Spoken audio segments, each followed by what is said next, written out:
আসসালামু আলাইকুম। বিবিসি আন্তর্জাতিক বিশ্ব সংবাদে আপনাকে স্বাগত। শুরুতে সংবাদ শিরোনাম, পরে বিস্তারিত। বাংলাদেশের সর্বশেষ গুরুত্বপূর্ণ আপডেট সংবাদে আপনাকে স্বাগত। শুরুতেই সংবাদ শিরোনাম, পরে বিস্তারিত। প্রথমেই জানাবো, ফেব্রুয়ারিতেই জাতীয় নির্বাচন আটকানোর ক্ষমতা কারণেই বললেন প্রেস সচিব। আসন্ন জাতীয় সংসদ নির্বাচন আগামী ফেব্রুয়ারিতেই অনুষ্ঠিত হবে, এমন কোনো শক্তি নেই যা এই নির্বাচনকে ঠেকাতে পারবে। নির্বাচন পরিচালনার সঙ্গে সম্পৃক্ত সব দপ্তর ইতিমধ্যেই প্রস্তুতি শুরু করেছে বলে জানিয়েছেন প্রধান উপদেষ্টার প্রেস সচিব শফিকুল আলম। তিনি আরও বলেন, আমরা একটি শান্তিপূর্ণ নির্বাচন চাই যা সবার সহযোগিতায় সম্ভব হবে। এরপর জানাবো, ধানমন্ডি ৩২ নম্বরে মেজর ডালিমের সেই ভাষণ প্রচার। বঙ্গবন্ধু শেখ মুজিবুর রহমানের ধানমন্ডি ৩২ নম্বরের বাড়ির সামনে মেজর অবসরপ্রাপ্ত শরীফুল হক ডালিমের ঐতিহাসিক ভাষণ প্রচার করা হচ্ছে। আজ মুজিবের মৃত্যুবার্ষিকী উপলক্ষে এই ভাষণ প্রচার করা হয়। এদিকে জাতির পিতা উপাধি কোনো ইতিহাস নয়, এটি আওয়ামী লীগের তৈরি ফ্যাসিবাদী হাতিয়ার বললেন নাহিদ ইসলাম।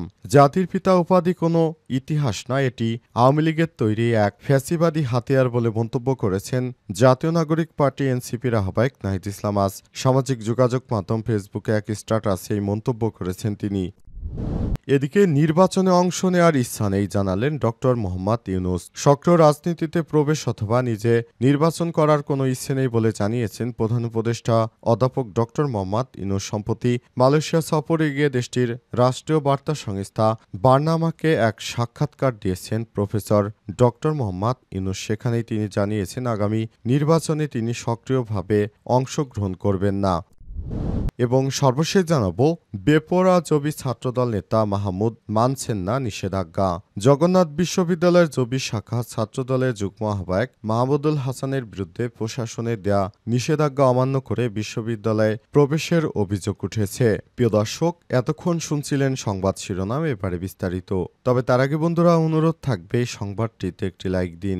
এই চ্যানেলে আপনি নতুন হয়ে থাকলে আমাদের সংবাদটি দেখতে দেখতে চ্যানেলটি সাবস্ক্রাইব করে রাখুন। কমেন্ট করে বন্ধুরা আপনার মূল্যবান মতামত জানিয়ে দিন আপনি বিশ্বের কোন দেশ থেকে বা বাংলাদেশের কোন স্থান থেকে আমাদের সংবাদটি দেখছেন এবং শুনছেন। আর বন্ধুরা, এই সংবাদটা আপনার সোশ্যাল মিডিয়া ফেসবুকে শেয়ার করে বন্ধুদেরও দেখার সুযোগ করে দিন। এবারে বিস্তারিত।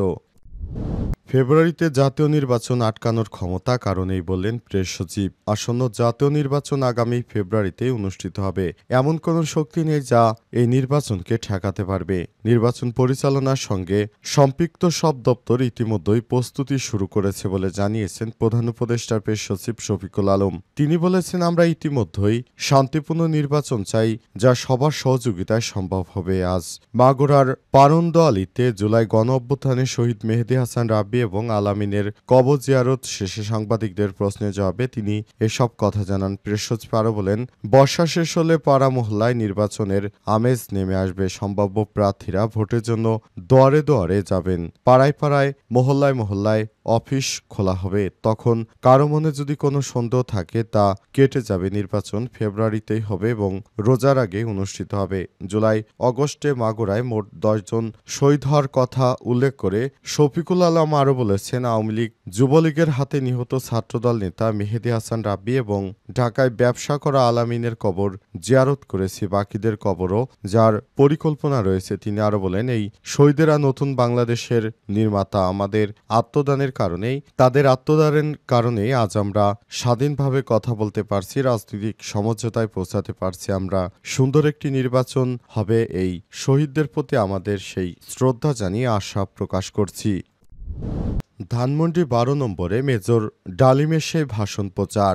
বঙ্গবন্ধু শেখ মুজিবুর রহমানের ধানমন্ডির 32 নম্বর বাড়ির সামনে মেজর অবসরপ্রাপ্ত শরীফুল হক ডালিমের ঐতিহাসিক ভাষণ প্রচার করা হচ্ছে। আজ মুজিবের মৃত্যুবার্ষিকী উপলক্ষে ভাষণ প্রচার করা হয়। মেজর ডালিম তার ভাষণ থেকে শোনা যায়, আমি মেজর ডালিম বলছি, খন্দকার মোশতাক আহমেদের বলিষ্ঠ নেতৃত্বে সামরিক বাহিনী ক্ষমতা দখল করিয়াছে। শেখ মুজিব তার খুনি দুর্নীতিবাজ সরকারকে উৎখাত করা হইয়াছে। আছে। এখন থেকে সারা দেশে সামরিক আইন জারি করা হলো। আপনারা সবাই আমাদের সহযোগিতা করুন। আপনারা নিশ্চিন্তে থাকুন, কোনো অসুবিধা আপনাদের হইবে না। আমাদের বাংলাদেশ এগিয়ে যাবে, বাংলাদেশ জিন্দাবাদ। ধানমন্ডি ৩২ নম্বরের বাড়িতে বঙ্গবন্ধু শেখ মুজিবুর রহমান তার সপরিবারে ১৯৭৫ সালের ১৫ আগস্ট একদল বিপদগামী সেনা সদস্যদের হাতে খুন হন। এদিকে ৪০০ টাকায় ফুল কিনে ধানমন্ডি ৩২ নম্বরে বঙ্গবন্ধু শেখ মুজিবুর রহমানের প্রতি শ্রদ্ধা জানাতে গিয়ে মারধরের শিকার হয়েছেন এক রিকশা চালক। এদিকে এদিন দুপুর ধানমন্ডি ৩২ নম্বরে এই ঘটনা ঘটে। ফুলের তোড়া নিয়ে বঙ্গবন্ধুর প্রতি শ্রদ্ধা জানাতে গেলে উপস্থিত জনতার আক্রমণের শিকার হন ওই রিকশা চালক। তাকে দেখেই আওয়ামী লীগ বলে চিৎকার করতে থাকে বিএনপির নেতারা। তাদের মধ্যে উপস্থিত এক ব্যক্তি ওই রিকশা চালকের হাত থেকে ফুলের তোড়া টেনে নিয়ে ছিঁড়ে ফেলেন। ফুলের তোড়ায় লেখা ছিল ১৫ আগস্ট জাতীয় শোক দিবস। সেই ঘটনার পর ওই রিকশাওয়ালাকে পিছন থেকে কিল ঘুষি দিতে থাকে উত্তেজিত জনতা। অবস্থায় তিনি রিকশা ছেড়েই পালাতে গেলে তাকে চড়থাবড় কিল ঘুষি দিতে থাকে উত্তেজিত জনতা। জাতির পিতা উপাধি কোনো ইতিহাস নয়, এটি আওয়ামী লীগের তৈরি ফ্যাসিবাদী হাতিয়ার বললেন নাহিদ ইসলাম। শেখ মুজিবুর রহমানকে জাতির পিতা উপাধি দেওয়া হয়েছে সে বিষয়টি আওয়ামী লীগের একটি সাজানো নাটক। তাকে কেউ কখনোই জাতির পিতা উপাধি দেয়নি। এই জাতির পিতা আওয়ামী লীগের একটি সাজানো নাটক বলে অভিহিত করেছেন নাহিদ ইসলাম। তিনি বলেছেন, আওয়ামী লীগ বিভিন্ন সময় শেখ মুজিবের পূজা করতে বাধ্য করত সাধারণ জনতাকে, আর শেখ মুজিবকে একজন জাতির পিতা বানিয়ে দেশব্যাপী তার পূজা অর্চনা শুরু করেছিল। সেটি এদেশের মানুষ প্রত্যাখ্যান করেছে। শেখ মুজিব একজন সাধারণ মানুষ ছিলেন আমাদের মতো। তাকে এমনভাবে উপস্থাপন করা হচ্ছে মনে হচ্ছে তিনি হয়তো কোনো অপরাধী করেননি, কিন্তু এদেশের প্রথম সব থেকে বড় স্বৈরাচার ছিল শেখ মুজিব। আর শেখ মুজিবের এই স্বৈরাচারিতার কারণে সেদিন ধানমন্ডিতে সেনা সদস্যরা তাকে হত্যা করতে বাধ্য হয়েছিল। আর সেদিনই শেখ মুজিবের চিরবিদায় ঘটে। অন্তর্বর্তীকালীন সরকারের প্রধান উপদেষ্টা প্রফেসর ডক্টর মোহাম্মদ ইউনূস দায়িত্ব গ্রহণের পর থেকেই শেখ হাসিনার বিভিন্ন স্থাপনায় একে একে ভাঙচুর চালিয়েছে ছাত্র জনতা। তারই ধারাবাহিকতায় রাজধানীর ধানমন্ডি ৩২ নম্বর বাড়িতেও সেদিন হামলা ও ভাঙচুর চালায় বিক্ষুব্ধ জনতা। অবস্থায় এখন সেই বাড়িটি ধ্বংসস্তূপে পরিণত হয়েছে। মূলত তখন থেকেই বঙ্গবন্ধু শেখ মুজিবুর রহমানের প্রতিটি স্তম্ভের উপরই ব্যাপক হারে আঘাত করা হয়। নির্বাচনে অংশ নেওয়ার ইচ্ছা নেই জানালেন ডক্টর মোহাম্মদ ইউনূস। সক্রিয় রাজনীতিতে প্রবেশ অথবা নিজে নির্বাচন করার কোনো ইচ্ছে নেই বলে জানিয়েছেন প্রধান উপদেষ্টা ডক্টর মোহাম্মদ ইউনূস। সম্প্রতি মালয়েশিয়া সফরে গিয়ে দেশটির রাষ্ট্রীয় বার্তা সংস্থা সারনামাকে সাক্ষাৎকার দিয়েছেন প্রফেসর ডক্টর মোহাম্মদ ইউনূস। সাক্ষাৎকারটি কিছু অংশ প্রকাশ করা হয়েছে। তিনি বলেছেন, না, আমি এমন লোক নই, আমার কোনো সুযোগ সুবিধা নেই। প্রধান উপদেষ্টা আরও জানিয়েছেন, সংস্কারের যে লক্ষ্য নিয়ে অন্তর্বর্তীকালীন সরকার গঠিত হয়েছে সেটিকে এগিয়ে নিয়ে যাওয়া তার কাজ। গত এক বছরে আমরা অনেকটা পথ এসেছি। এই আগস্টে আমরা প্রথম বছর সম্পন্ন করেছি এবং অনেক কিছুই অর্জন করেছি। ডক্টর ইউনূস আরও বলেন, তার অন্যতম বড় অর্জন হলো ঐক্যমত কমিশন গঠন করা, যেটি ১১টি সংস্কার কমিশনের উপর ভিত্তিতে তৈরি হয়েছে। ঐক্যমত কমিশন নির্বাচন সংক্রান্ত সংস্কার প্রতিবেদন এবং এই মাসের শেষের দিকে দিতে পারে, যার মাধ্যমে একটি গ্রহণযোগ্য নির্বাচন ব্যবস্থা গঠন করা যাবে। আমরা এটির শেষ দিকে এসেছি। সম্ভবত এ মাসের শেষ দিকে আমরা ঐক্যমত কমিশনের প্রতিবেদন পাব।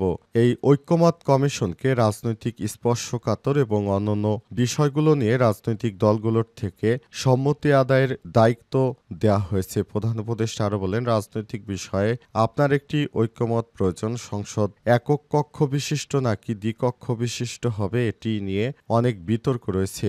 দেশ এখন সঠিক পথে যাওয়া। আগামী বছরের ফেব্রুয়ারিতে নির্বাচনের আয়োজনের জন্য বাংলাদেশ প্রস্তুত বলেও জানান তিনি। আর এবারের নির্বাচনটি আগের ৩টি মিথ্যা নির্বাচনের চেয়ে ভালো হবে প্রতিশ্রুতি দিয়ে তিনি আরও জানান, অনেক বছর পর প্রথমবারের মতো জনগণ একটি নির্বাচন পাবে, কারণ আগের নির্বাচনগুলো ছিল মিথ্যা নির্বাচন। কেউ ভোট কেন্দ্রে যায়নি, মানুষ জানে না ভোট কেন্দ্রে কি হয়েছে।